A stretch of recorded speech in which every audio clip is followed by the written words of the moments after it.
Demi Allah, sodakoh itu nggak ngurangin harta.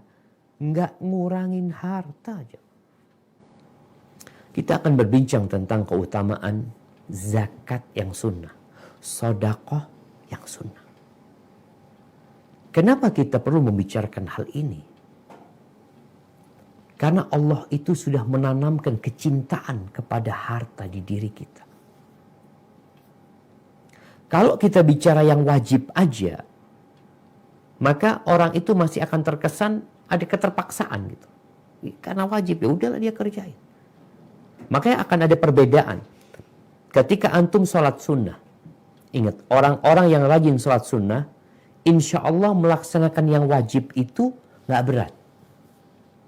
Orang-orang yang rajin puasa sunnah, insya Allah puasa Ramadan enteng buat dia. Orang-orang yang rajin sodakoh sunnah, insya Allah yang wajib itu ringan buat dia. Inilah pentingnya kita tatkala berbicara tentang rukun Islam. Bagaimana kita mencapai kesempurnaan dalam pelaksanaan rukun Islam itu? Dengan cara apa? Dengan membiasakan diri kita untuk mengamalkan pendukung yang wajib. Coba kita lihat orang yang biasa sholat 5 waktu, laki-laki 5 waktu sholat di rumah. Di rumah aja dia. Nggak pernah qobliyah, nggak pernah ba'diyah. Datang satu masa dia malas. Sholat wajibnya pun setengah-setengah. Tapi kalau dia biasa sholat sunnah, biasa sholat di masjid, ketika datang futur, datang perasaan malas, maka dia akan tetap melaksanakan yang wajib. Ahibati fillah, ada banyak sekali keutamaan sedekah tatawwu, sedekah sunnah ini. Dalam hadis Tamim Ad-Dari radhiyallahu taala anhu, Rasulullah sallallahu alaihi wasallam mengatakan, awwalu ma yuhasabu bihil abdu yaumal qiyamah salatuhu. Yang pertama dihisab pada hari kiamat hamba itu adalah salatnya. Fa in kana atammaha, kalau salatnya sempurna, yang 5 waktu tadi sempurna dia melaksanakannya, maka ditulis sempurna. Kalau ternyata nggak sempurna, maka Allah akan berkata kepada malaikat-malaikatnya, unzuru hal tajiduna li abdi min tatawwu'in fatukammiluna bihi faridatahu. Lihat, apa hambaku punya sedekah, punya salat sunnah, ini bicara salat. Punya salat-salat sunnah. Sehingga kalian sempurnakan yang wajib. Thumma zakah, kemudian zakat. Setelah dihisapnya salat, hak tubuh kita, lalu yang kedua adalah hak harta kita.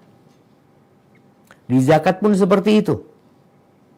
Kemudian kalau ternyata kurang zakatnya, seharusnya dia mengeluarkan zakat itu umpamanya 25 juta. Ternyata yang dia keluarkan 20 juta. Perhitungan dia nggak pas bisa jadi. Berarti kan masih ada utang dia yang belum dia lunasin dari 5 juta itu. Apa yang terjadi? Maka Allah akan bertanya kepada malaikat-malaikatnya, unzuru hal tajiduna li abdi min tatawwu'. Coba diperhatikan, dilihat, apakah hambaku ini punya sedekah-sedekah sukarela, sedekah-sedekah sunnah, fatukammiluna biha faridatahu, sehingga kalian sempurnakan yang wajibnya dengan yang sunnah ini. Ini sebuah keutamaan yang besar. Maka jangan akhirnya kita bersantai ria, hanya mengeluarkan zakat udah cukup. Tapi yang kedua, sedekah sunnah ini mematikan dosa, menghapuskannya. Kita nggak lepas dari dosa.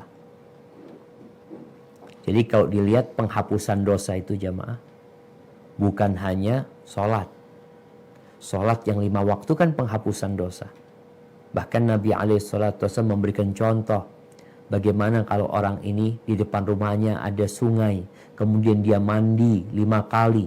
Kira-kira masih tersisa nggak kotoran di tubuhnya? Nggak ada. Berkaitan dengan sedekah ini, Rasulullah sallallahu alaihi wasallam dalam hadis riwayat Imam Tirmidzi, beliau ketika menjelaskan kepada Mu'adz pintu-pintu surga setelah menyampaikan yang wajib, maka Nabi alaihi salatu wasallam mengatakan wasadaqatu tudfi'ul khati'ah. Sedekah itu mematikan dosa. Subhanallah, seakan-akan dosa ini sesuatu yang membakar, yang dapat membakar banyak kebaikan.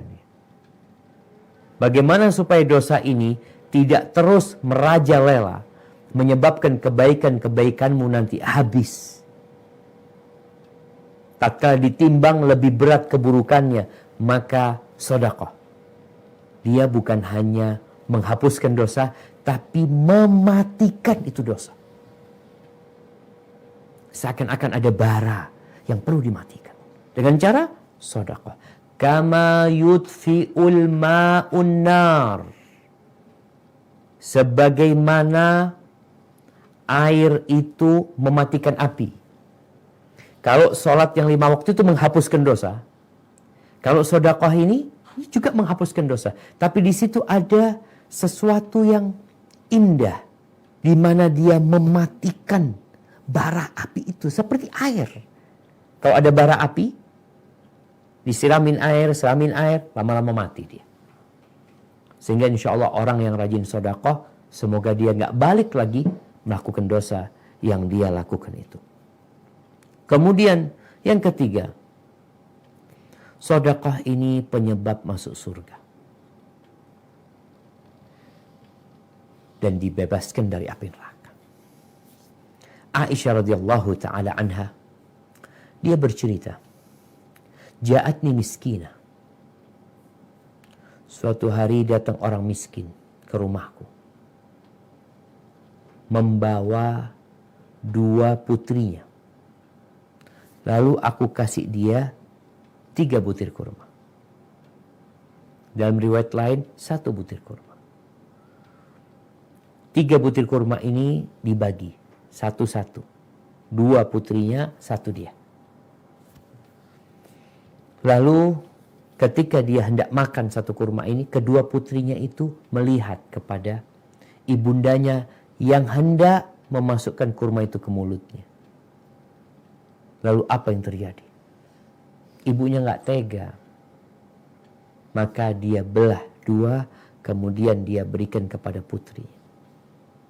Kedua putrinya, separuh-separuh. Kata Aisyah, aku takjub dengan kondisi dia. Aisyah belum pernah menjadi seorang ibu. Karena dia sampai meninggal dunia, memang Allah tidak karuniakan anak kepada dia. Dia takjub dengan kasih sayang ibu. Maka diceritakan hal itu kepada Rasulullah sallallahu alaihi wasallam. Lalu Nabi mengatakan, innallaha qad aujaba laha bihal jannah wa a'taqaha minan nar. Allah sudah tetapkan buat perempuan itu, gara-gara sedekah dia yang dia berikan kepada anaknya, itu surga, dan dia dibebaskan dari api neraka. Berapa yang disedekahkan oleh perempuan ini? Yang dia berikan kepada anaknya sebenarnya 1 butir kurma. Aisyah memberikan 3. Maka jangan meremehkan sedekah. Rasulullah sallallahu alaihi wasallam mengatakan, ittaqin nar walau bisyiqqi tamrah. Selamatkan diri kalian walaupun dengan setengah butir kurma. Jadi kalau bicara zakat, mungkin engkau berpikir orang kaya, ana nggak wajib zakat Ustaz, ana nggak punya, ana terima zakat. Naam. Tapi untuk sedekah sunnah, engkau boleh melakukan hal itu. Bahkan dianjurkan. Ahibati fillah, sedekah ini akan menyelamatkan manusia dari panasnya hari kiamat nanti. Kita tahu nggak? Nanti matahari akan mendekat kepada manusia tatkala mereka dibangkitkan dari kuburnya. Mendekatnya itu dengan jarak 1 mil. Kira-kira 1 kilometer setengah. Seperti itu panasnya matahari. Sehingga manusia akan tenggelam dalam keringatnya. Bagaimana dengan orang-orang yang sedekah? Di sini kita bicara keutamaan sedekah. Ini kita bicara buat yang miskin. Yang kaya wajib zakat. Engkau nggak punya bukan berarti engkau nggak bisa mendapatkan keutamaan berbagi dengan manusia. Kata Nabi alaihi salatu wassalam dalam hadis yang diriwayatkan oleh Imam Ahmad, kullu mri'in fi dhilli sadaqatihi hatta yafsila bainan nas atau hatta yahkum Allah bainan nas.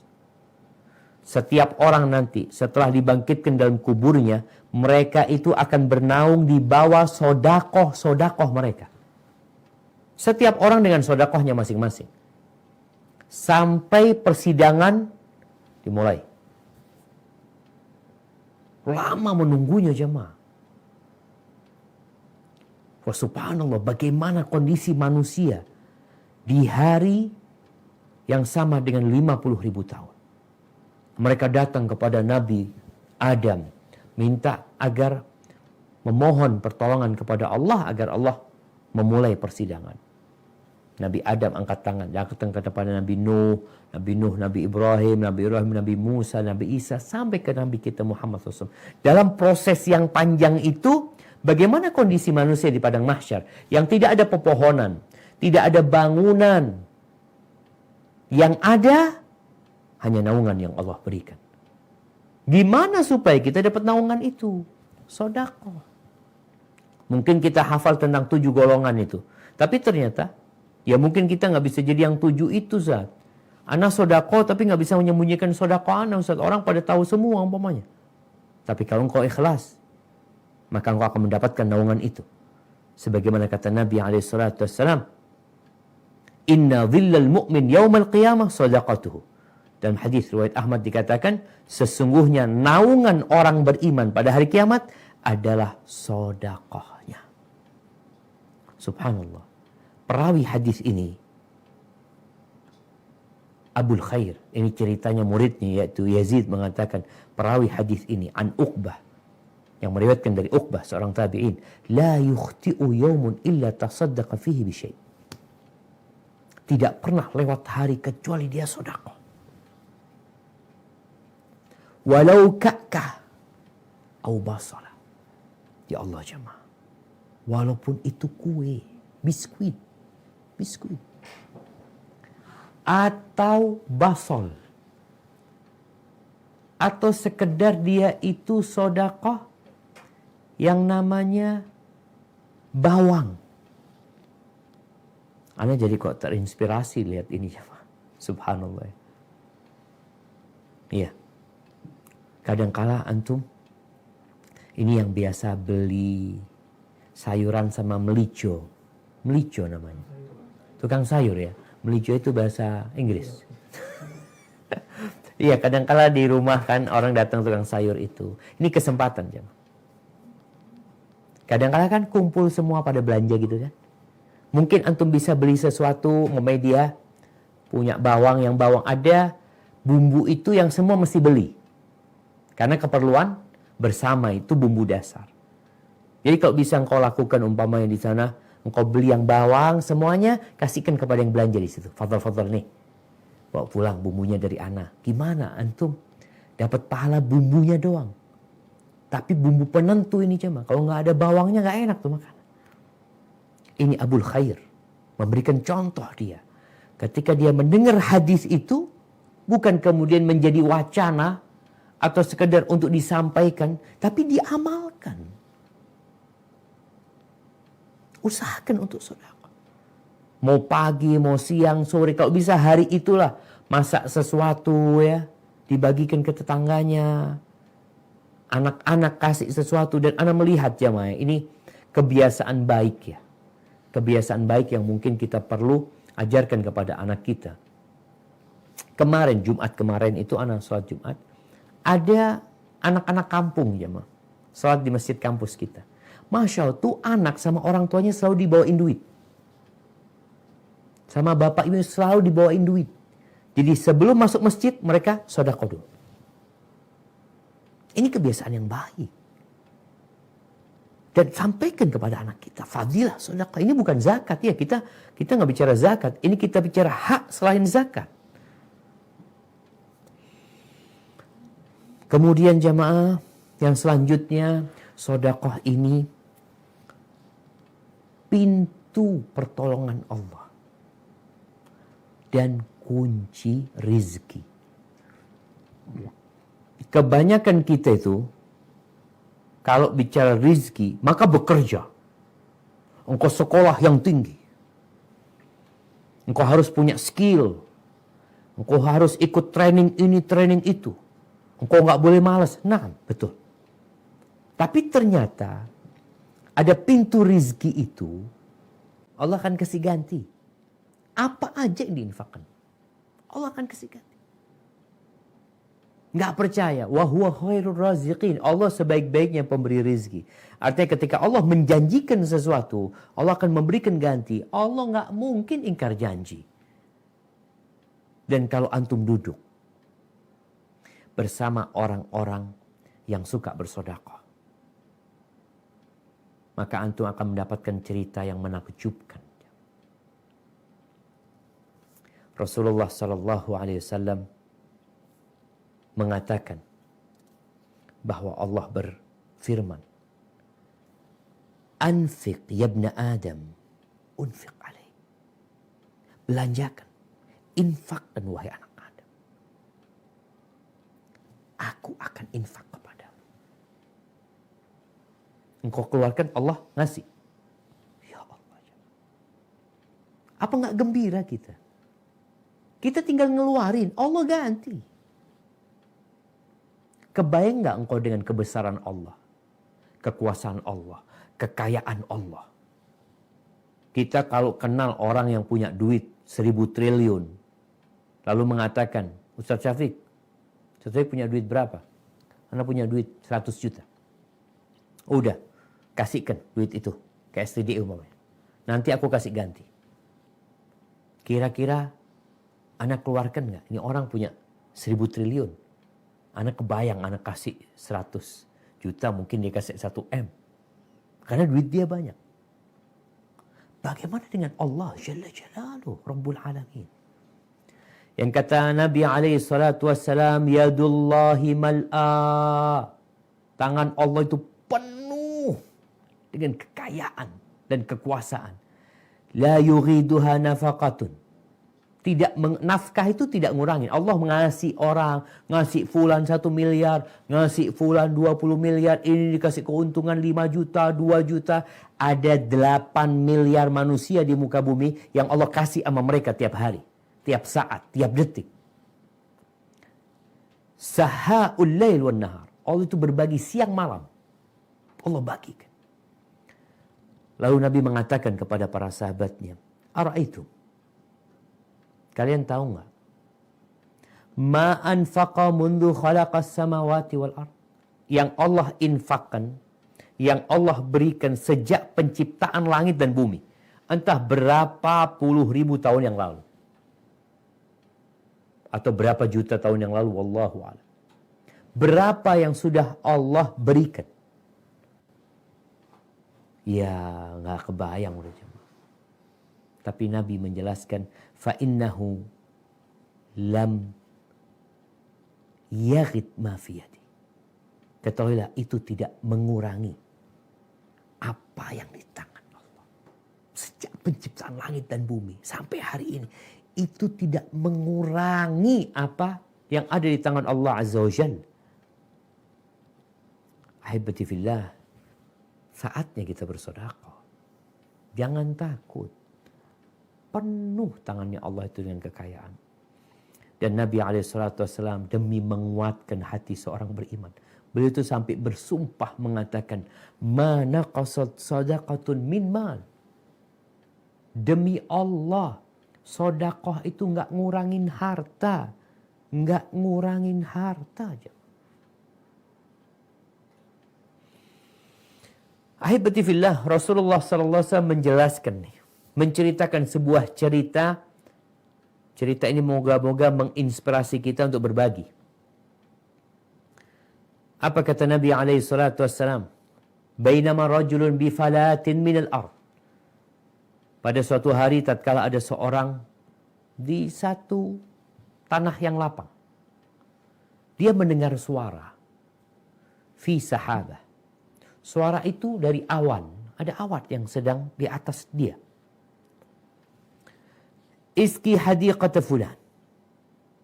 Suara yang dia dengar itu mengatakan sirami kebunnya fulan. Fatanaha dzalika sahab. Awan itu kemudian bergerak menuju ke satu tanah bebatuan. Bebatuan hitam. Turun airnya di sana. Namanya batu, air itu tidak diresap oleh tanah. Air itu berjalan menuju ke jalannya air. Jadi seakan-akan ada selokan di bebatuan itu yang memang sudah terbentuk. Semua airnya itu kumpul di sana. Air hujan. Lalu air itu bergerak. Orang ini mengikuti air itu. Kemana dia pergi? Karena suaranya mengatakan siramlah kebunnya fulan. Kok turunnya di bebatuan? Nggak ada kebun. Maka dia mengikuti air itu berjalan. Diikuti. Sampai ke kebun orang. Di kebun itu ada seorang yang sedang mengatur jalannya air. Diatur jalannya air ya. Sebelah kanan, sebelah kiri. Dia sama cangkulnya dia atur itu air. Faqala lahu, ya Abdullah, masmuk. Lalu orang ini langsung tanya, Abdullah, siapa namamu? Subhanallah jemaah. Ini mungkin tanpa la salam wala kalam. Tahu-tahu langsung tanya, siapa namamu? Qala fulan, kata dia. Namaku fulan. Namanya sesuai dengan yang disebutkan di awal. Lalu baru sadar orang ini. Ini orang asing tanya nama gitu loh. Biasanya kan assalamualaikum, ahlan wa sahlan, ini itu ngobrol. Ini nggak langsung tanya nama.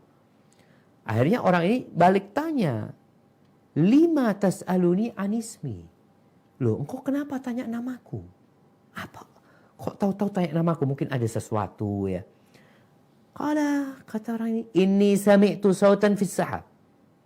Aku mendengar suara dari awan. Yang airnya itu sekarang sampai ke kebun. Suara itu mengatakan, sirami kebunnya fulan. Yang sesuai dengan nama. Apa sih yang kau lakukan dengan kebunmu ini? Sampai Allah Jalla Jalaluh menyuruh secara khusus jemaah. Allah sebutkan namanya fulan. Agar disirami. Allah perintahkan kepada malaikat yang ngurusin awan. Malaikat pengurus awan memerintahkan kepada malaikat-malaikat yang lainnya. Kemudian terdengar itu suara. Amma idza qulta hadza. Ya karena engkau sudah ngomong ini. Artinya orang ini menyembunyikan amalnya. Nggak ada yang tahu. Tapi Allah yang ingin membongkar hal ini agar menjadi pelajaran buat kita.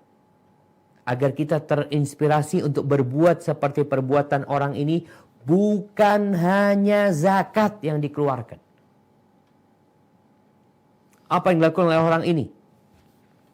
Dia mengatakan, fa inni anzur ila ma yakhruju minha. Aku itu kalau sudah panen, maka aku lihat hasilnya berapa. Fa atasaddaq bi thuluthihi. Maka sepertiganya aku sedekahkan. Sepertiganya. Wa akulu ana wa iyali thuluthan. Sepertiganya lagi aku makan bersama keluargaku untuk biaya hidup. Kan katanya harus seimbang. Nah, sepertiga untuk sedekah, sepertiga untuk dimakan, wa aruddu fiha thulutsahu. Sepertiganya lagi untuk biaya pengelolaan kebunnya lagi. Kalau bicara zakatnya, pertanian berapa? Kalau pakai air hujan hanya 10%. Dia keluarkan 33,3%. Sepertiganya. Maka kalau orang kayak gitu nggak perlu bicara zakatnya berapa. Ini zakatnya nih 10%, udah nggak ada. Yang dikeluarkan udah sepertiganya. Setiap panen sepertiganya. Begitu pula buat para petani ini. Ketika engkau panen, engkau punya anak, kewajiban anak 5% Ustaz. Ya udah engkau keluarkan berapa? 30%. Atau sepertiganya dikeluarkan. Lu Ustaz, kan banyak Ustaz. Allah akan kasih ganti lebih banyak. Ahibati fillah, kemudian sedekah ini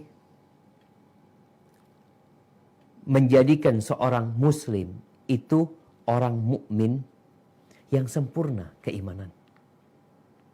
Dari muslim biasa-biasa dengan banyak sedekah, tingkatannya naik jemaah.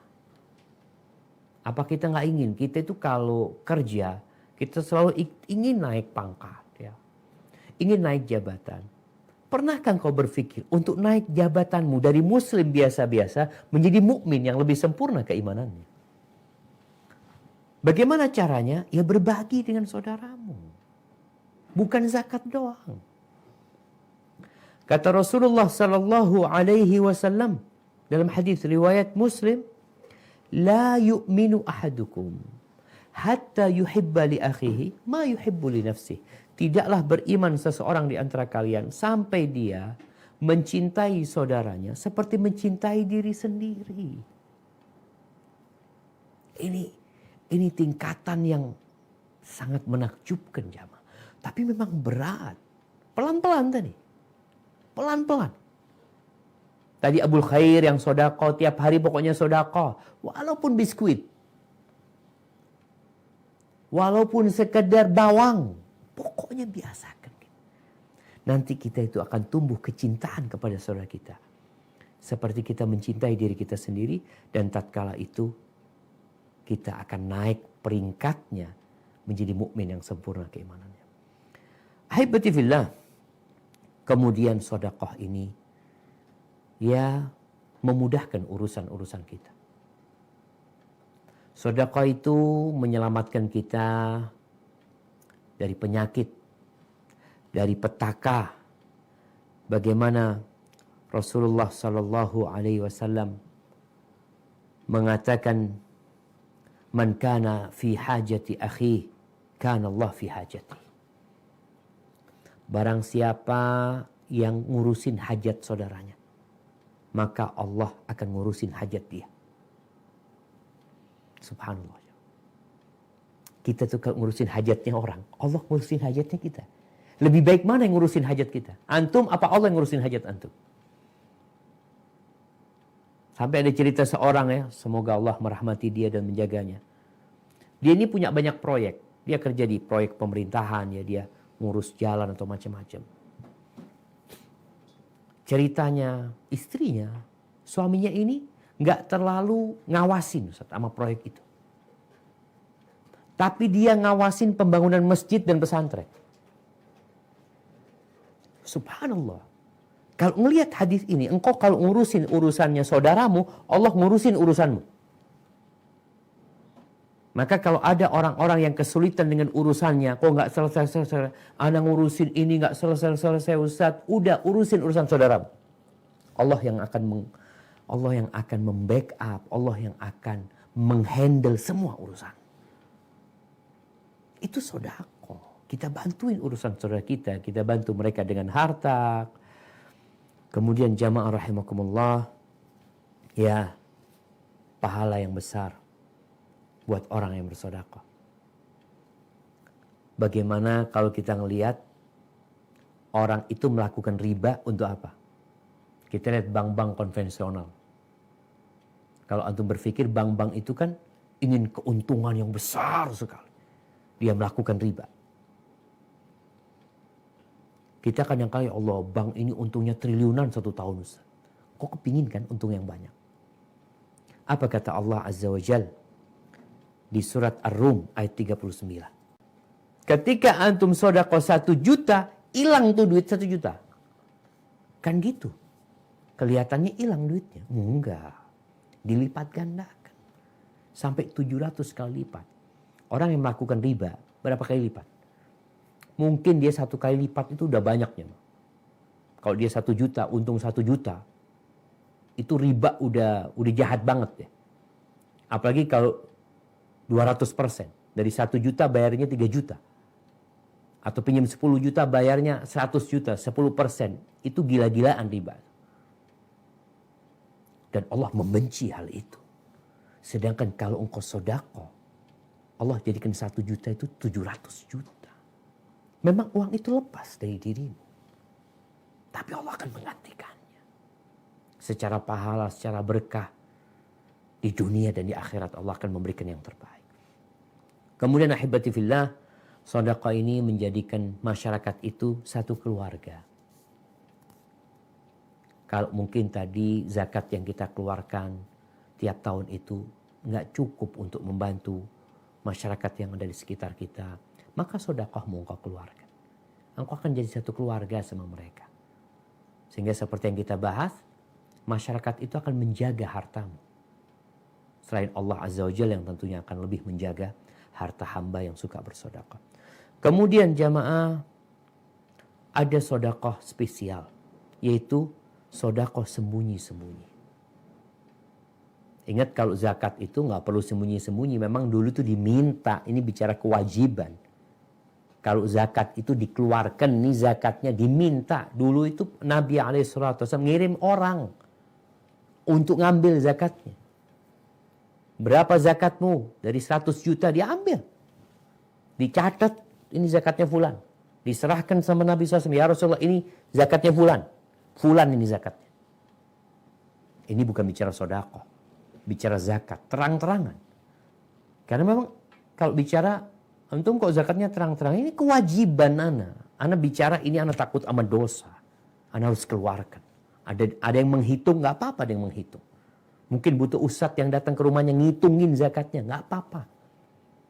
Tapi kalau sedekah yang di luar zakat ini sembunyi-sembunyi lebih utama. Bahkan Nabi SAW mengatakan, Inna sadaqatas sir tudfi'u ghadab Rabb. Sedekah rahasia itu mematikan amarah Allah Azza wa Jalla. Dalam riwayat lain Nabi mengatakan, Sana'iul ma'ruf taqi masari as-su'. Berbuat baik membantu orang lain itu menyelamatkan dari petaka-petaka, dari bencana-bencana. Wa sadaqatus sir, dan sedekah sir itu mematikan amarah Allah Azza wa Jal. Wa silatur rahim tazidu fil umur. Silatur rahim itu memanjangkan atau menambah umur. Hadis rawahu At-Tabrani.